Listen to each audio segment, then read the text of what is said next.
I asked a question once out of curiosity, how can I become good communicator? And I think you too often ask this question to yourself, that how can you effectively communicate to others? How can you put your thought across in an effective manner?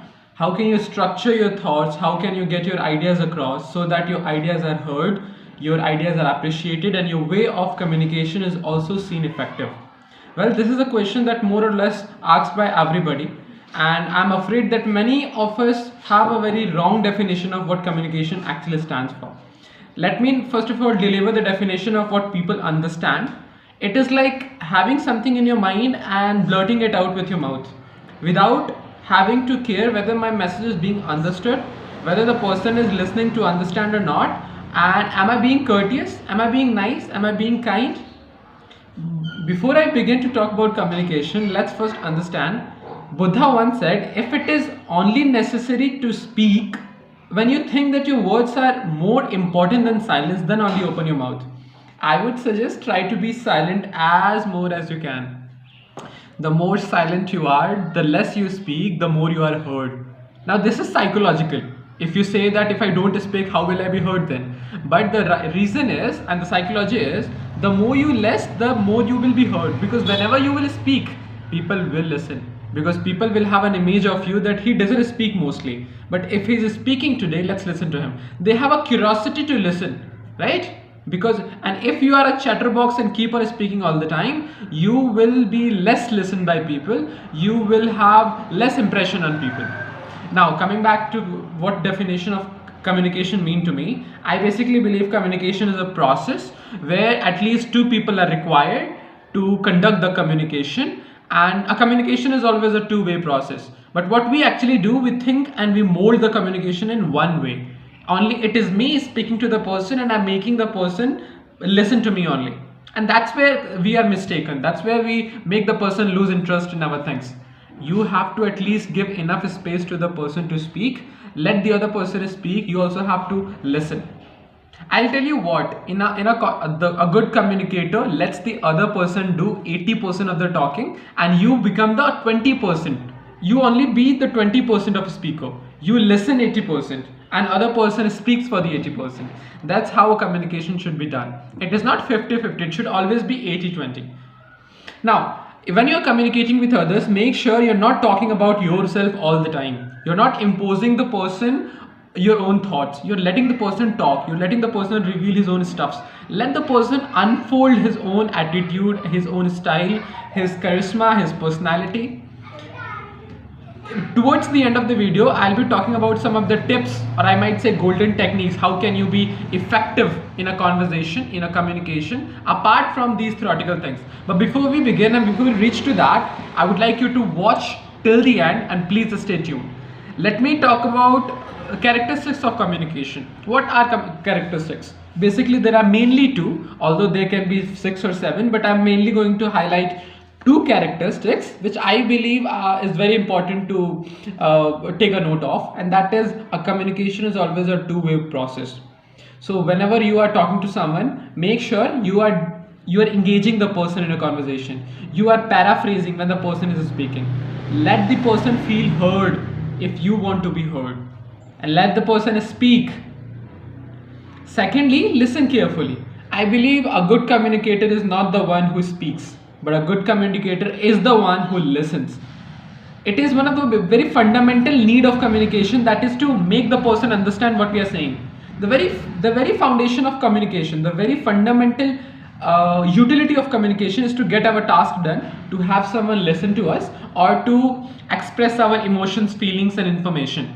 So to get it done, to make the conversation accomplished, what do you want? A person who listens to you carefully, and vice versa. If you want the person to hear, doesn't that person also think that you should also hear to the person? Be a good listener. A good listener is always a good speaker, like I always say. Now let's talk about some tips to improve your communication. Now, most of the people, first of all, let's understand the ability to structure your thoughts is the reflection of your understanding of the topic, understanding of your matter. The ability to structure your thoughts in a systematic manner is the reflection of your understanding to the matter.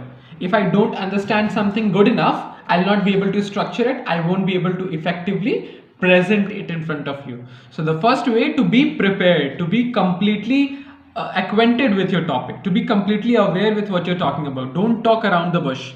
The second thing to improve your communication is to write. I would suggest you to write as much as possible. Writing is not for writers. It is not just for writers.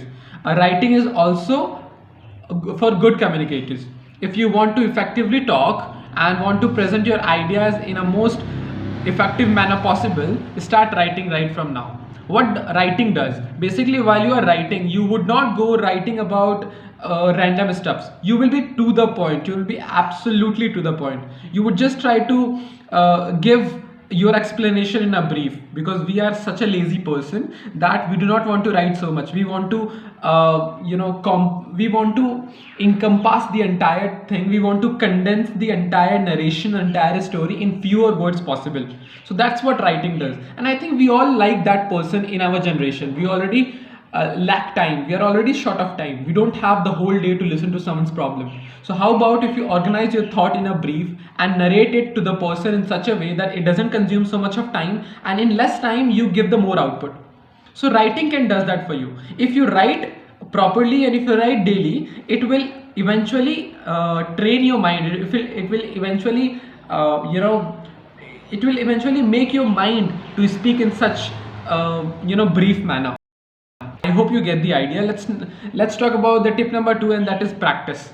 Practice as much as possible. I can't emphasize on this much more. The more you practice, the better you become. Practice communication. It cannot be learned through your books. It needs to be practiced in social people. Let's go and expose yourself to people. Having exposure to people will make you a good communicator. Know how are they talking. Know how do you have to communicate. You will get ideas. You will get feedbacks from people. They will tell you the areas of growth. You will be given a chance to improve, and that will only be possible if you get on the field and start to practice.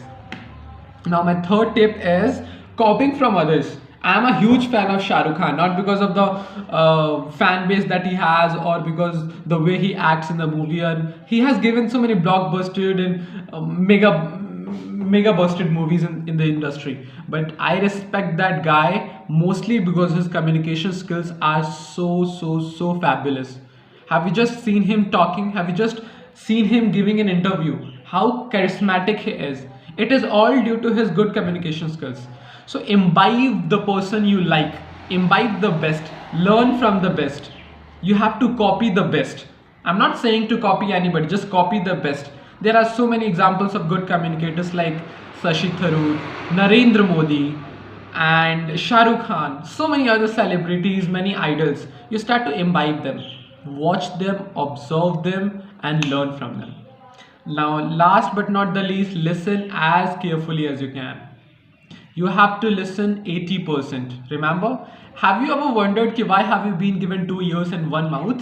It is because we are supposed to speak lesser than we listen. Do you get that? We have to speak lesser than we listen. We have been given 2 ears because we have to listen twice than we speak. Now I think this much of emphasis should be enough for you to understand that listening is a very important part of a communication. Now, like I promised in the beginning, I would give you some of the golden tips. Here are the tips. I have read a book called How to Make Friends and Influence People, written by Dale Carnegie, and he has talked about how to improve your communication, and he's given me some of the points such as always keep a smile on your face when you're talking. Always keep a smile on your face. Even when there is misery going on in your mind, there is so much of sadness in your heart, when you open the door, have a smile. When you talk to someone, have a smile. When you receive someone, have a smile. When you address someone, have a smile.